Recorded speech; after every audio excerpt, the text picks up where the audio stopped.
Hello, Deus Ex Machina here, the man who will turn a hopeless situation into a happy ending. Um, I strongly believe in irony. Um, and so you could study theoretical physics, many branches of physics, quantum mechanics, and how that relates to consciousness, and so on. But the machine that is the universe, whatever intelligence or God that is running it, the combination of consciousness, quantum mechanics, the machinations of the universe, and all its marvelous laws, ultimately, in theoretical physics, you as well should probably have a parameter that could be understandable, which details irony, and probably is related to consciousness and quantum mechanics as well. The connection between consciousness, quantum mechanics, the machinations of the universe, and irony is probably a bit too deep to fully understand. Anyway, um, and so when I made my speech on sexuality and much more for adults, I didn't expect it to blow up. I never know what these videos are going to do. When I was making the speech, I thought it was pretty profound. And so thank you for the positive reactions to that and so on.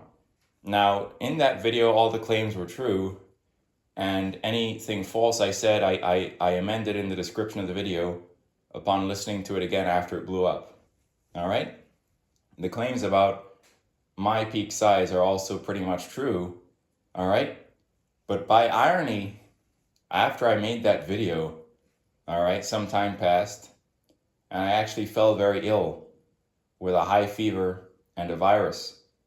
Now, a flu-like virus that comes along with a high fever, that fever is going to kill your body's hydration level and your sperm count. All right? And then the virus is in general also going to kill your energy level and also your libido. And so when a male human has fallen ill with a high fever and virus and they try to be sexually performant, they will have erectile dysfunction. All right? So I was attached to seeing this woman. I was sick. She was on a tight schedule. So was I. So I saw her when I was ill. And ironically, after I made that video, right, I have intercourse when horribly weak with erectile dysfunction because I'm sick, by irony. All right. All right. So in health, sort of weeks prior to that ironic encounter when I was weak and sick, I had taken standing pictures, and there even exists a standing picture in which I even look comparable to Julio Gomez or the Break himself. Obviously slightly less because it's Break.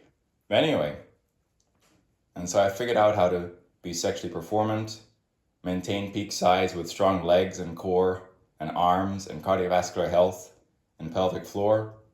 And I figured out how to maintain peak size during sex. And I also figured out how to last longer with sensitivity control without premature ejaculation, which comes from sexual experience. All right? So strong legs, strong core, strong arms, strong cardio, strong pelvic floor. A male can maintain their peak size during intercourse. High resistance to premature ejaculation and strong sensitivity control, pacing yourself, comes from experience. Male can last long at their peak size as well. All right? Anyway, so yeah, there's a picture where I look comparable to Julio. That's me when I'm healthy. Anyway, I made a video about dark matter, where quickly I said that basically the following is true. Basically, we live in the Milky Way galaxy. At its center is the Sagittarius A-star black hole, right? And then,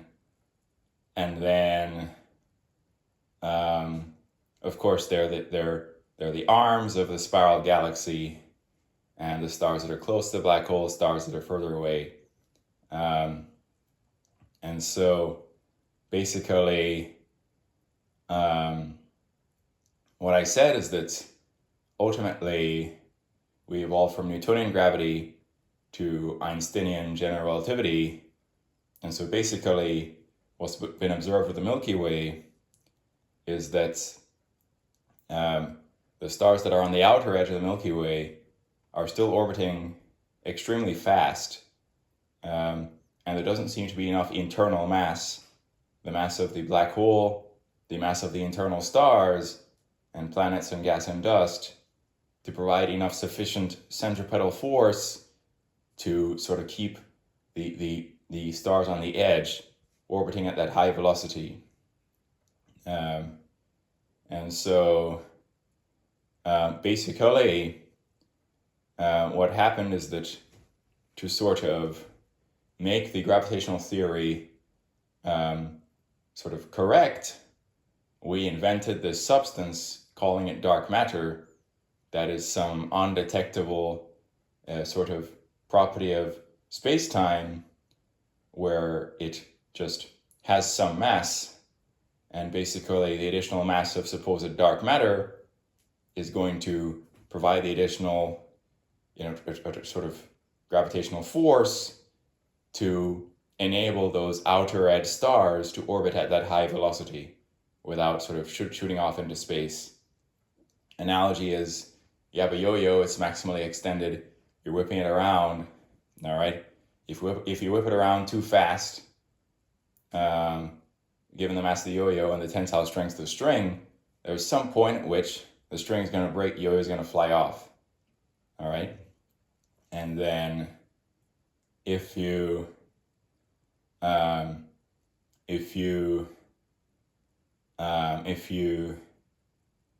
and so basically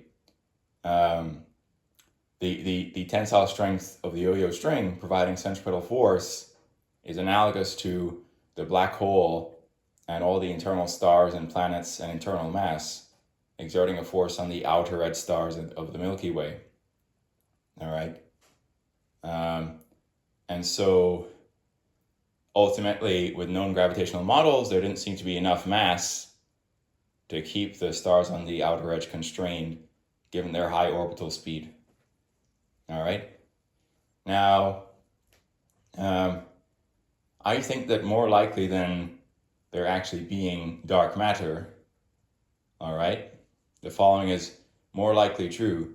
The gravitational model is probably what is wrong, and then we go ahead and invent this fake substance, dark matter, to make a wrong model work for the edge case of sort of stars near the edge of the Milky Way with high orbital velocity.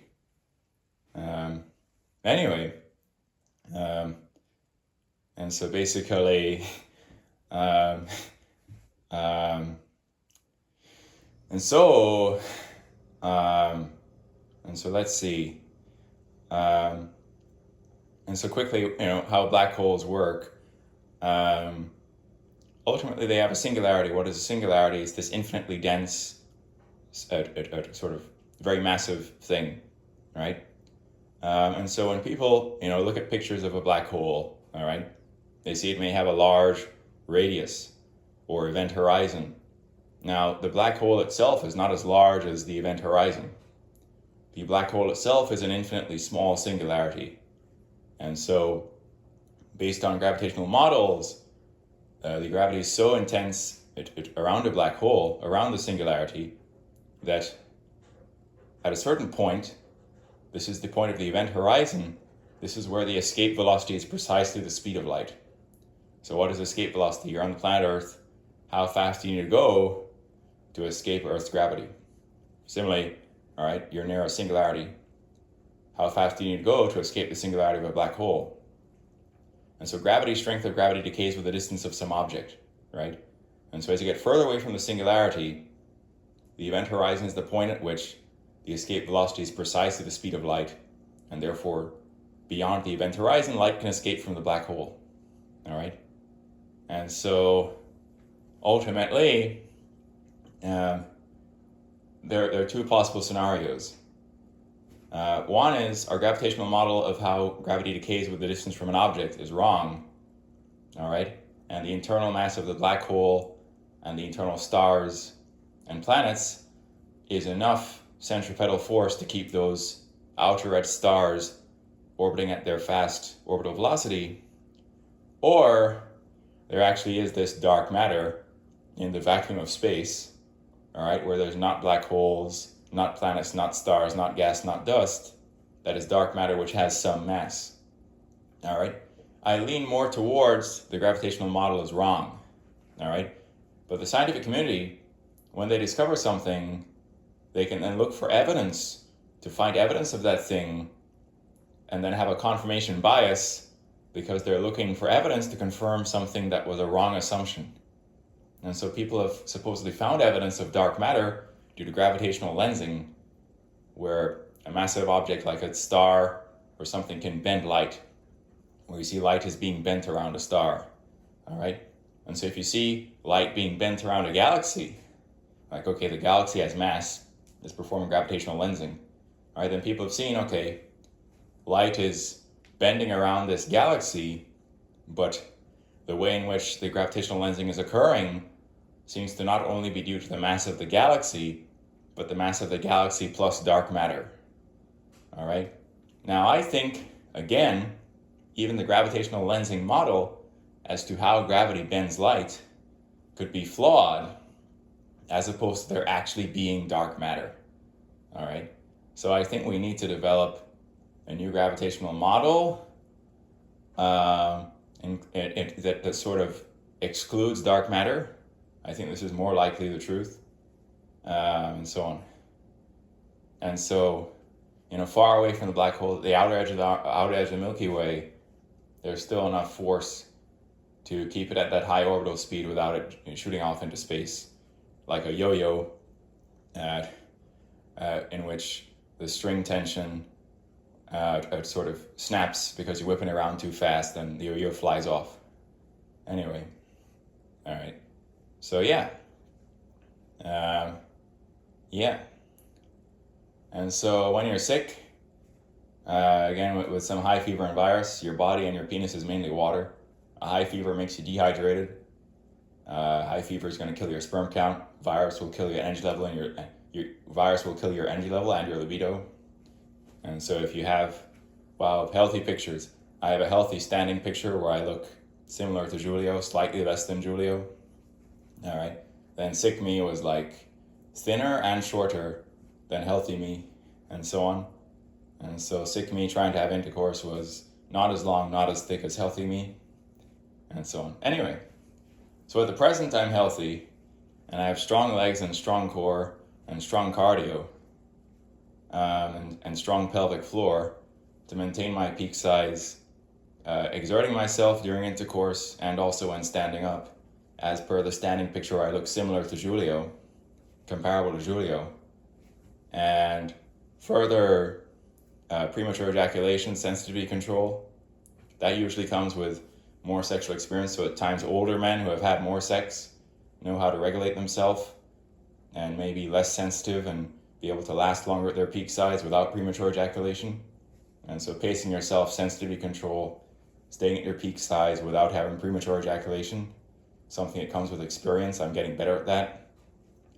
There are pills called Hims Last Longer pills. I've never tried them because usually these pill things, they come with side effects. Anyway, so on and so forth. And so the second time I had intercourse in my life, the woman involved said that she reached orgasm 4 times. And so my peak size is only really slightly less than Julio. And so on.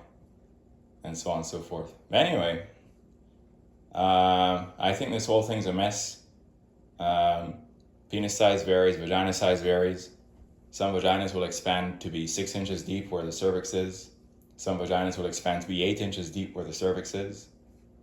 The metric bone pressed erect length is the metric for male penis size when erect, because during maximal insertion, there is compression of the male fat pad. And so bone pressed erect length measurement is not just where your dick attaches to body to head. You press to the bone, including compression of fat pad at the body. And so pressing to the bone usually adds 1/2 inch. And so formally, with humility, my peak bone pressed erect size will be over 8.5 inches. And so during maximal insertion, that fat pad is going to compress. And so I have at least 8.5 inches of functional insertable length. And so I'm more of a fit for a woman whose vagina expands to being 8 inches deep where cervix is than a woman whose vagina expands to being 6 inches deep where the cervix is. Some guy who's a 7 peak could be a good fit for a woman whose vagina expands to being 6 inches deep, right? And so Asian women, Chinese women have smaller vaginas. The Asian men have smaller bone purse direct lengths on average. And so I think in the happy ending, people simply find who is evolutionarily meant for them, and bigger is not necessarily better. All right? And then emotional connection, intellectual connection, all right, leads to a long, profound relationship. And emotional and intellectual attributes of a relationship give it more longevity and purity than a relationship that is purely sexual. Purely sexual relationships will not last. I was talking to some guy, he said he married the best ass he'd ever seen. He said it didn't last very long and she was crazy. All right, so on and so forth. Anyway, yeah. So these have been my thoughts. Deus Ex Machina, out.